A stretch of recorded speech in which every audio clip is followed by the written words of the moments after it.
Greetings, this is Pink Frog Yellow Boots from Behavior, working towards achieving holistic health for everybody.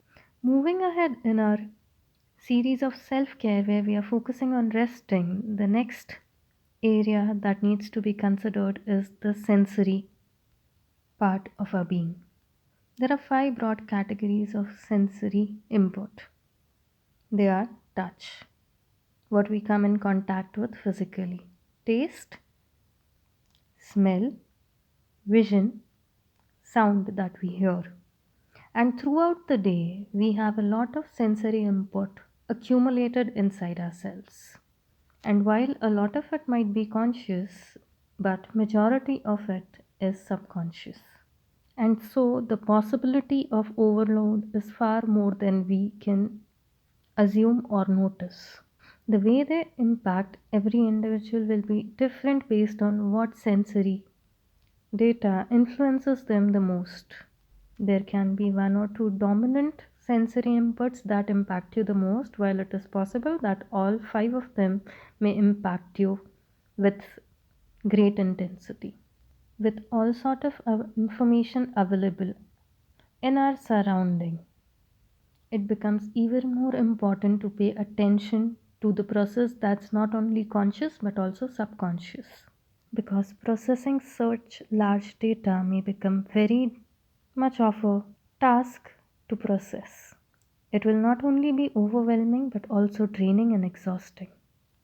And overload of sensory input is noticed when something sensory starts to affect you, impact you to an extent where you become irritated towards it, annoyed towards it, you start having anger outburst or losing focus and concentration when you hear a sound or smell something, like somebody's ringtone or your alarm clock ringing or somebody's voice, a specific smell, touch of certain texture, or viewing something that brings up emotion that make you uncomfortable or overwhelmed.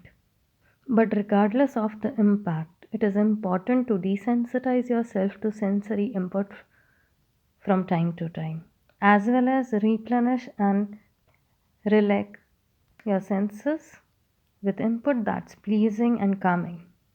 Things that can lead to sensory relaxations can start from a 15-minute breaks from everything and sitting in a calm, peaceful place, closing your eyes or not, being in nature, whichever place is comfortable to the individual, mountains, sea, oceans, forest, gardens, listening to music, viewing something pleasant, drawing, coloring, clay modeling, playing with sand, soaking your legs in water, eating the leisure food.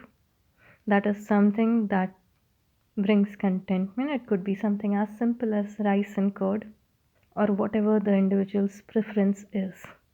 Other way of taking care of your sensory rest is blocking the sensory information using noise cancellation, headphones, taking break from the screen time, being mindful of what you listen to, especially for people who constantly have information pouring in from news channels or other source of information that are auditory in nature, having a warm bath or going for a spa or other methods that you use mindfully to rest as well as rejuvenate your sensory functioning.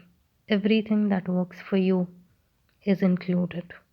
It is important to notice the amount of sensory input, the information that you get through it, as well as your brain's capacity to process it, and striking a balance to have the best and optimal functioning of it is what is necessary for your healthy and happy functioning state.